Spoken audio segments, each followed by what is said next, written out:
श्री राधे राधे। भक्तों, सिद्धियां जीव का उत्थान भी करती है और पतन भी करती है। यदि सिद्धियों के द्वारा कोई किसी को हानि पहुंचाना शुरू कर देता है, अपनी शक्ति का प्रदर्शन करता हुआ दूसरे की हानि करता है, तो वो सिद्धि उसके लिए नाश करने वाली हो जाती है, पतन कर देती है।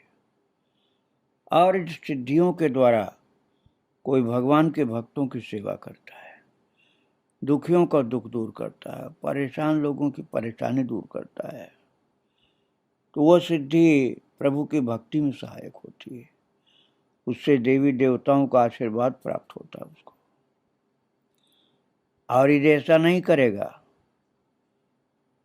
तो महाराज फिर उसके साधन में इतना विघ्न पड़ जाएगी, वो सिद्धि अहंकार का प्रतीक बन करके नाश करने लग जाती है। लाभ, पूजा, प्रतिष्ठा की दुर्वार वासना को नियंत्रित करके जो अपने साधन पथ पर अग्रसर होते हैं, वे ही महापुरुष कहे जाते हैं। सखी माँ सिद्धा थी, निरंतर अपने स्वरूप के आवेश में स्फूर्तिगत लीलाओं का रसास्वादन करती थी। उन्होंने अपनी सिद्धि और अनुभूति को सदा कृपा प्रसाद के रूप में ही लिया।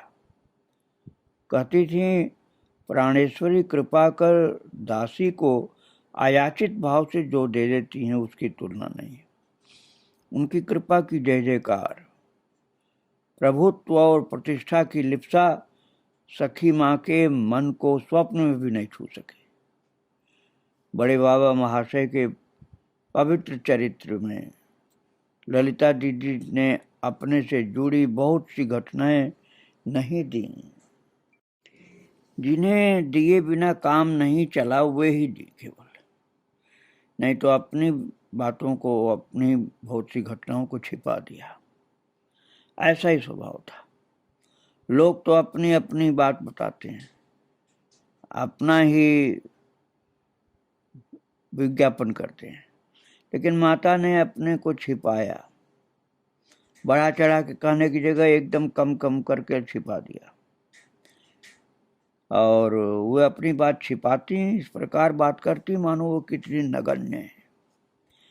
कभी कोई दीदी की बात सुनते सुनते लिखने लग जाता तो वे कहती हैं, देखना ये सब कहीं पल्लवित होकर बाजार में न पहुंचे। दिनेश बाबू ने कभी कुछ लिखने की चेष्टा की तो कहती हैं, क्या कर रहे हो? आप लोगों की कृपा से बहुत बार एक बात 10 बात बनकर फैलती है, इस अभागिन को उस चक्कर में मत डालिए। साथियों से कहती हैं, ठीक हम सफल न हों तो बहुत बार वह एक ही बात का भिन्न अर्थ लेकर भ्रम उत्पन्न करते हैं। इष्ट गोष्ठी और धर्मालोचना एक बात नहीं है। कोई पूछता तो कहती है, तुम्हारी दीदी क्या अध्यापिका है जो तुम्हारी बात का उत्तर देती रहे? छोटे भाई को भी लिखती हैं या उनसे बातें करती हैं तो सम्मानजनक भाषा में, कीजिए, बनिए, इस प्रकार से। और अपने को बड़प्पन अपना नहीं दिखाती थी कि हम बहुत बड़ी संत हैं। एक बार समाजवाड़ी में दुर्गा पूजा के अवसर पर एक सज्जन ने टिप्पणी की। उन्होंने कहा कि बहुत से कहते हैं कि बंगाली जाति अनुकरण प्रिय और भाव प्रवण है। सखी माँ ने उत्तर दिया, बहुत से मत कहिए, कहिए 2-4 तथा कथित पाश्चात्य शिक्षाभिमानी बाबू लोग कहते हैं, किंतु जो ऐसा कहते हैं उनकी वेशभूषा, चाल चलन, हाव भाव से क्या अनुकरण प्रियता प्रकट नहीं होती? दूसरे का दोष दिखाना ही तो स्वयं को दोष शून्य बनना होता है। जब हम दूसरे का दोष दिखाएंगे तो अपने को निर्दोष सिद्ध करते हैं। हाँ, भाव की प्रबलता से ही कहीं कहीं कभी कभी कर्म शक्ति का ह्रास कुछ बढ़ा हुआ दिखता है, किंतु उसी से एक जाति भाव प्रवणता दोष से निंदनीय हो गई। ऐसी कोई युक्ति मुझे खोजे नहीं मिलती। फिर एक बात में ये भी नहीं कहा जा सकता है कि भावावेग कुछ नहीं। निर्णय लिया जाता है सब ओर से सोच समझकर। बड़े सहज भाव से सरल युक्तिपूर्ण उत्तर देना सखी माँ का स्वभाव था। एक सज्जन ने एक और प्रश्न किया, कोई जनहित का कार्य किया जाता है तो अनेक लोग बाधा देते हैं, तब क्या वो कार्य छोड़ देना चाहिए? सखी माँ बोली, कार्य जनहित में है और लोग बाधा देते हैं तो समझना होगा कि किसी न किसी रूप में उनके स्वार्थ को चोट पहुंच रही है।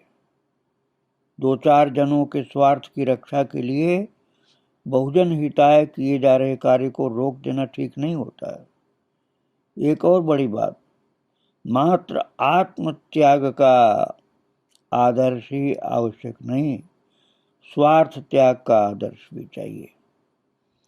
जन कल्याण के कार्य में बाधक लोग अपना अभीष्ट सिद्ध करने के लिए नाना प्रकार के संगत असंगत कौशल का सहारा लेते हैं। उनके साथ कलह कर असंतोष पैदा न करें और धीर भाव से समझा बुझाकर उनका मत परिवर्तन कराएं, अन्यथा विद्रोह होगा और सब काम बेकार हो जाएगा। भक्त के मन में ठाकुर सेवा की निष्कपट इच्छा हो तो किसी वस्तु का अभाव नहीं रहता। इस बात में सखी माँ का दृढ़ विश्वास था। कोई आकर कहता कि अमुक वस्तु नहीं तो वो हंसते हुए कहती, हंसती हुई कहने लग जाती सखी माँ कि जिनका काम है वे ही व्यवस्था करेंगे, तुम सेवक हो, अपना काम करो। कार्य करने की प्रेरणा प्राणों में जगा करके वे क्या निश्चिंत बैठेंगे, वो अवश्य ही व्यवस्था करेंगे, अर्थात भगवान सब योगक्षेम वहन करेंगे। उस बार आश्रम में महोत्सव था। मालपुओं के लिए गुड़ नहीं था, नवद्वीप के बाजार में भी उपलब्ध नहीं था गुड़। सखी माँ को बताया गया तो वह हंसकर बोली, वे मालपुओं से वैष्णव सेवा कराना चाहते हैं तो वे ही व्यवस्था करेंगे। और तभी आया स्टेशन से एक समाचार, आश्रम के लिए एक वैगन में 25 कलसी गुड़ आया है, शीघ्र ले जाइए। महाराज अचानक ये खबर आ गई कि 25 कलसी गुड़ आया है। सखी माँ स्थित प्रज्ञ, दुख में अनुद्विग्न, सुख में निष्प्रिय और राग भय क्रोध से मुक्त, हानि लाभ जीवन मरण यश अपयश विधिहात, इस बात की सत्यता दीदी ने पूरी तरह आत्मसात की थी। समाजवाड़ी में चोरी हो गई। चोर मंदिर का ताला तोड़कर ठाकुर जी का चांदी का सिंहासन, गहने और अन्य मूल्यवान वस्तुएं ले गए। और इस बात को दीदी ने अपने एक पत्र में भाषा भाव को व्यक्त किया था। उन्होंने कहा, गत मंगलवार रात के समय प्राणेश्वरी के कक्ष के बाहरी दरवाजे का ताला और भीतर के 2 ताले तोड़कर नंदालय के नारायण का छोटा चांदी का सिंहासन, सखियों की चूड़ियां, मटरमाला, महाप्रभु के नूपुर, पांजर, बिछाहार, मटरमाला और कानों की मटरमालाएं, प्राय 3-3.5 हजार के गहने रंगीले प्रभु ने जाने किसे दिला दिए। आज के 3-4 हजार मत समझना, ये शायद करोड़ों की बात होगी। तो माता ने कहा कि ये चोरी की बात नहीं कहा माता ने। उन्होंने कहा कि ये चीजें जो हैं रंगीले प्रभु ने जाने किसे दिला दिए हैं।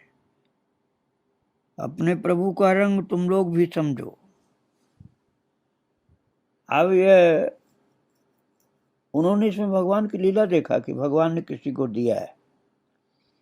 एक बार झांझ पीठा में श्रद्धेय नग्ने दादा ने सखी माँ से कहा, अच्छा दीदी, तुम तो हर समय किसी न किसी सेवा कार्य में व्यस्त रहती हो, तुम्हें किसी वस्तु की आवश्यकता है ही नहीं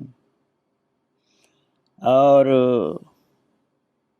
कोई असुविधा भी नहीं, हम लोगों को कभी बताती ही नहीं।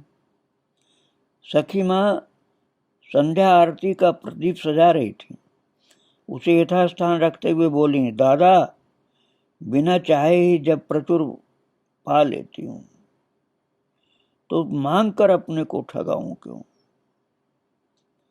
आप लोग ही तो कहते हैं अनेक जन्मों की तपस्या के फलस्वरूप श्री गुरु गोविंद सेवा का अधिकार मिलता है।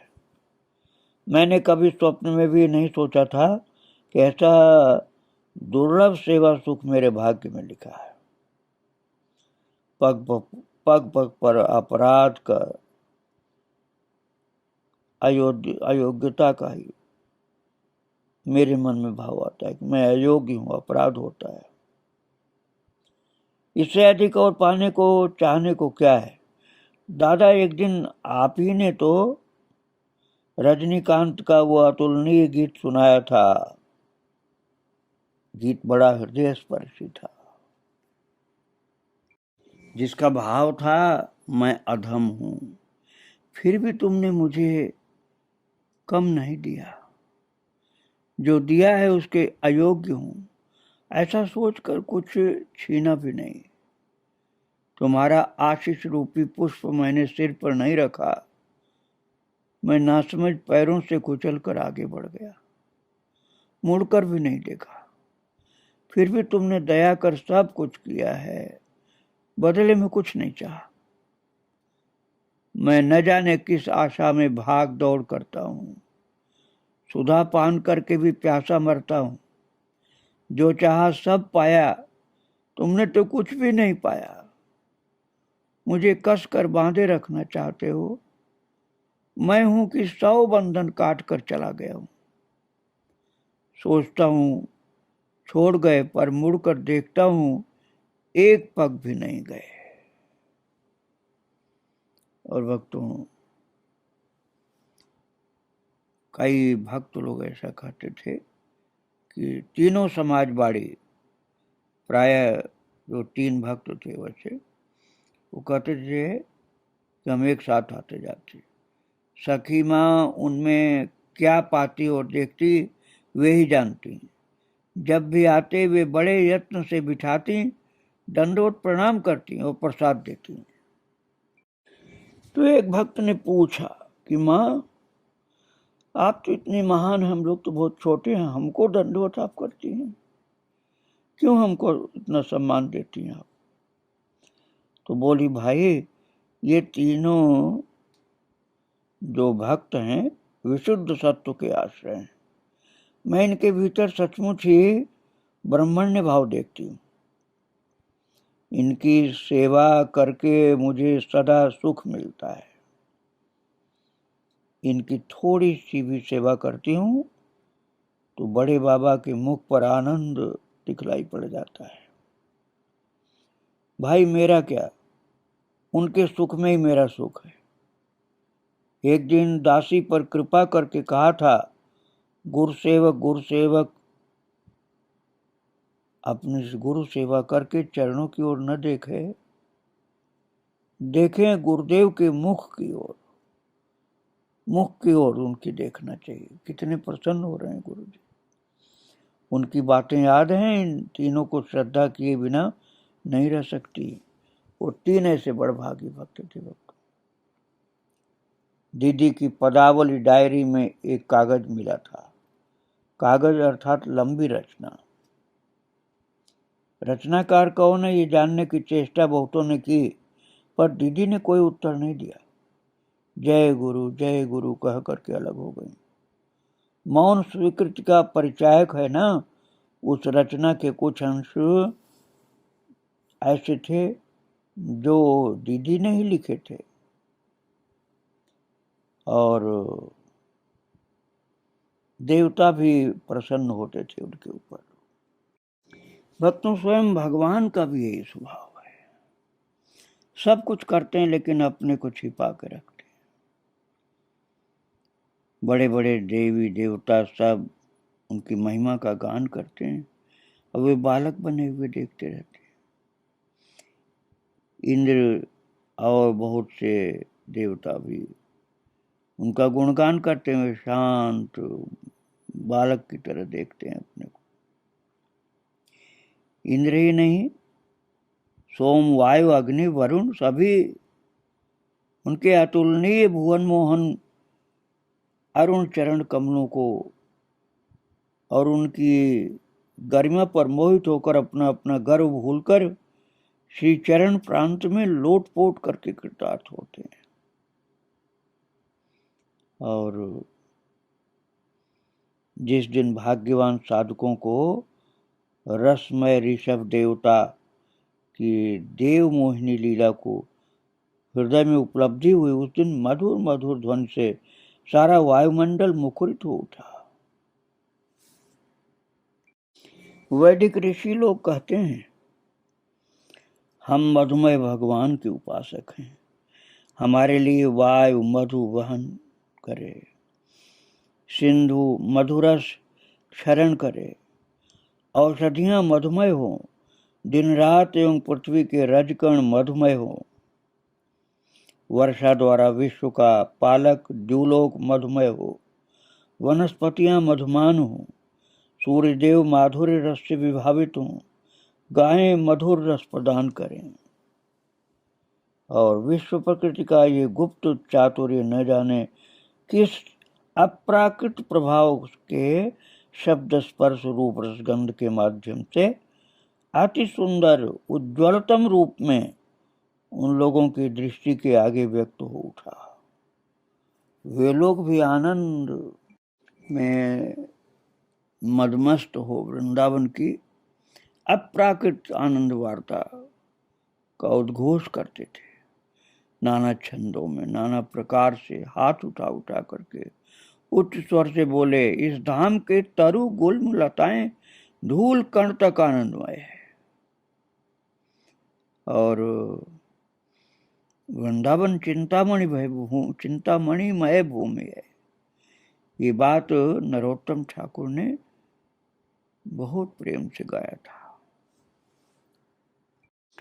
वो कहते थे, दिव्य चिंतामणि धाम वृंदावन, उस यमुना से वेष्टित जिसमें राजहंस क्रीड़ा करते हैं, स्वर्ण कमल वंश शोभित हैं, बीच में अष्टदल कमल के आकार का हेमपीठ, अष्टदलों पर स्थित हैं 8 प्रधान सखियां, बीच में रत्नासन पर विराजमान है प्रिया प्रियतम राधा कृष्ण। एक तो वह अप्राकृत रूप लावण्य, दूसरे उनकी हास परिहास युक्त वार्ता, बस अमृत ही बरसता है। युगल सरकार का ये नित्य विहार मन में सदा स्फूर्त हो। भक्त साधकों ने भावावेग में पदों की व्याख्या की। ब्रज का एक एक रजकण कोट कोट चिंतामणियों को भी तुच्छ बनाता है। फिर कहा है, सृष्टिकर्ता ब्रह्मा यहाँ गुल्म बनने की वांछा करते हैं। चिंतामणिमय भूमि, कल्पतरुमय वन आदि वाक्यों से धाम महात्म कीर्तन करके वे लोग चुप नहीं हुए। मुक्त कंठ से घोषणा की, इस आनंदमय धाम के कोट कंदर्प विजयी देवता श्री गोविंद ही जीव के एकमात्र आराध्य हैं। इनकी आराधना से जीव की समस्त यंत्रणाओं का अंत होगा। दुर्वार कामना वासनाओं के हाथ से सहज ही छुटकारा पाकर वो परम शांति में स्निग्ध परमानंद का अधिकारी होगा। जीव कितना ही माया मुग्ध आशा पाशबद्ध क्यों न हो, वो ऐसे ही देवता को तो चाहता है। यही कारण है कि घोषणा सुनने के साथ उपास्य देवता की खोज में नाना प्रकार से साधना चलने लग गई। देवता भी आकर नाना प्रकार से साधकों को अपने निकट खींचने लगे। इस प्रकार चिर मधुमय वृंदावन धाम के चिर सुंदर की अपूर्व लीला माधुरी दिग दिगंत में बिखर गई। उस लीला का विराम आज भी नहीं, पर वह सभी को दृष्टिगोचर नहीं है। महात्मा तुलसीदास जी ने भी कहा है, वृंदावन और गोलोक तोले भारी रह गया, हल्का आकाश में चला गया। तो गोलोक चला गया ऊपर, क्योंकि वृंदावन से हल्का था वो। ऐसा भाव है संत का। श्री कृष्ण प्रेमोन्मादिनी वृंदावन विनोदिनी, श्याम घन जड़ित स्थिर विद्युत सदृश राधा, और अन्य सब गोपियों का कृपा कण जो पा सके वो भाग्यशाली थे। वे इस धाम के नित्य लीला रस के किंचित आस्वादन के अधिकारी हैं। वृंदावन के इस निगूढ़ तत्व को अनुभव करना सहज नहीं है। मर्त्य भूमि वृंदावन की लीला की अमर्त्य सत्य की रसमाधुरी के रूप में अनुभव करना सामान्य मनुष्य के लिए संभव नहीं है। इसीलिए इस असंभव को संभव करने के लिए, अनहोनी को होनी कराने के लिए वृंदावन की गुप्त लीला को व्यक्त किया एक अपरूप माधुरी के माध्यम से। कौन है वो कर्ता जिसने कार्य किया? एक स्वर से सभी को स्वीकार करना होगा, ये कर्ता और कोई नहीं, हमारे सचिनंदन अर्थात गौर हरि श्री चैतन्य महाप्रभु है। मधुर वृंदावन को उन्होंने प्रसिद्ध कर दिया और मधुर वृंदावन की जुगल मिलन माधुरी संकीर्तन ध्वनि के माध्यम से एक साथ एक अंग में, एक एक अंग में फूट पड़ी। गौर हरि के प्रकट होने के साथ ही साथ बंगाल में एक नवजीवन का ज्वार दिखाई दिया। उस ज्वार के प्रेम प्लावन में जगत का विशेष परिवर्तन लक्ष्य करके महाराज कवियों ने महिमा का गान किया। इस अपूर्व प्लावन में कल कलुषित जीव की भारत की सारी ग्लानि कालिमा धुल गई। सभी प्रेम में नाच उठे, धनी निर्धन एक हो गए। बड़े बड़े नास्तिक भी भगवान में अनन्य विश्वास करने लगे। तार्किक तर्क भूल गए, छुआछूत ने जाने कहां लज्जा से मुंह छिपा लिया।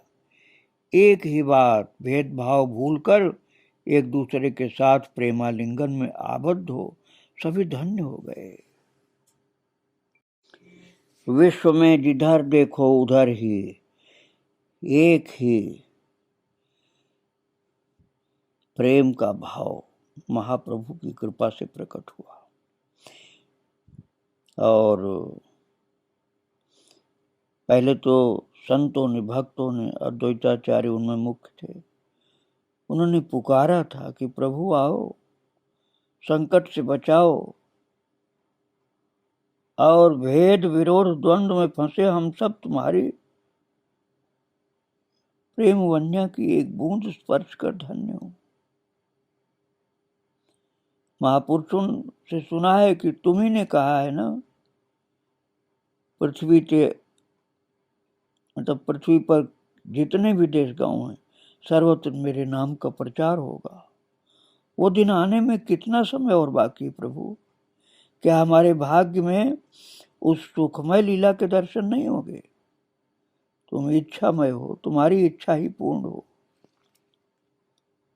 भक्तों की लगातार पुकार तो हो रही थी। और कभी कभी लोग अपने दुख दर्द शंका संदेह बताते हुए सखी माँ को पत्र लिखते थे, वो उत्तर देती। उनके उत्तर बड़े प्रेरक और सांत्वनादायक होते। मनोबल और भक्ति विश्वास बढ़ाते, जीवन का यथार्थ समझाते। माता का ऐसा पवित्र सेवामय, भक्ति पूर्ण सेवामय जीवन था। उनके चरित्र को आगे आप फिर श्रवण करेंगे। आज माता को प्रणाम करके यहीं विराम दे रहा हूँ। श्री राधे राधे, जय श्री राधे।